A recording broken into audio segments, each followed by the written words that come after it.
राम राम। इस संसार में ऐसा कोई भी नहीं जिसको कोई समस्या ना हो, लेकिन ऐसी कोई समस्या भी नहीं जिसका कोई समाधान ना हो।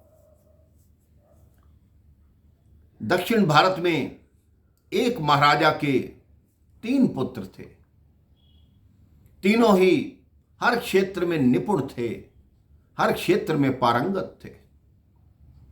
राजा ने सोचा, जिसको भी राजा बनाना चाहूं, सभी उसके लिए उत्तराधिकारी हों, किसी में कोई कमी नहीं रहनी चाहिए। इसलिए सभी को समान शिक्षा दी, समान शस्त्र विद्या सिखाई और समान ही शास्त्र पढ़ाए।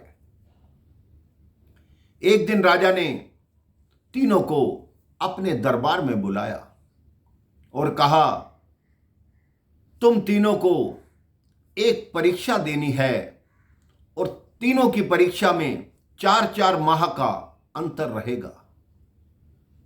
परीक्षा केवल एक ही है, तुम सबको किसी दूसरे देश में जाकर सेब का पेड़ ढूंढना है और मुझे आकर बताना है कि वो कहां पर है और कैसा दिखता है।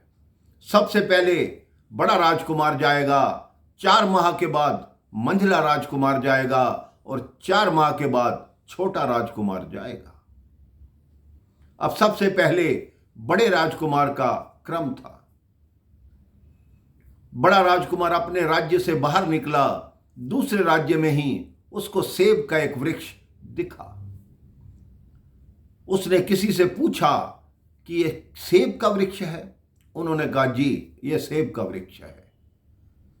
4 माह बाद दूसरा भाई गया, वो भी किसी दूसरी जगह गया, उसने भी सेब का वृक्ष ढूंढ लिया। तीसरे ने भी ढूंढ लिया। अब 1 वर्ष के बाद तीनों फिर दरबार में उपस्थित हुए।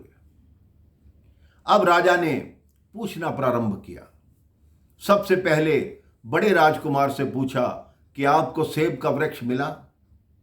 बड़े राजकुमार ने कहा, जी मुझे मिला, इस राज्य में मिला, यहां मिला, लेकिन सेब का वृक्ष बहुत अजीब था, बिल्कुल खाली था, ना कोई पत्ता ना कुछ, बिल्कुल सूखा हुआ था। दूसरा राजकुमार कहता है, नहीं भैया आप झूठ कह रहे हो, मैंने भी सेब का वृक्ष देखा है, उस पर बहुत सारे पत्ते थे, लेकिन एक कमी थी, उस पर फल नहीं थे। तीसरा बोला, आप दोनों झूठ बोल रहे हो, जो सेब का वृक्ष था उस पे पत्तियां भी थी और घने फल थे, इतने फल थे कि पेड़ नीचे को झुक रहा था। अब राजा ने सोचा कि किसकी बात सत्य है, तो मंत्रियों ने सुझाया कि हम बताते हैं किसकी बात सत्य है। राजा ने कहा, हां जी बताइए।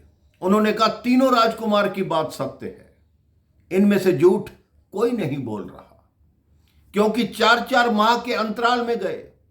बड़ा राजकुमार पतझड़ में गया, मंझला राजकुमार बसंत में गया और छोटा राजकुमार शीत में गया। जो सेब का फल होता है वो शीत में होता है।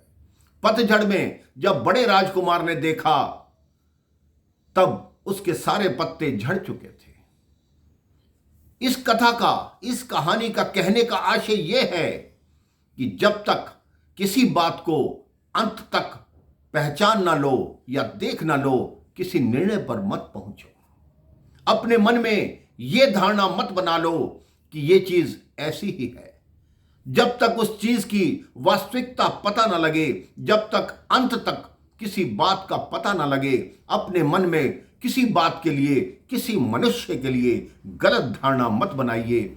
हमेशा सकारात्मकता रखिए, पॉजिटिविटी रखिए, जीवन को सुखी व खुशहाल बनाइए, सबको सुख दीजिए, खुद भी सुखी रहिए, अस्त व्यस्त मत रहिए, व्यस्त रहिए और मस्त रहिए।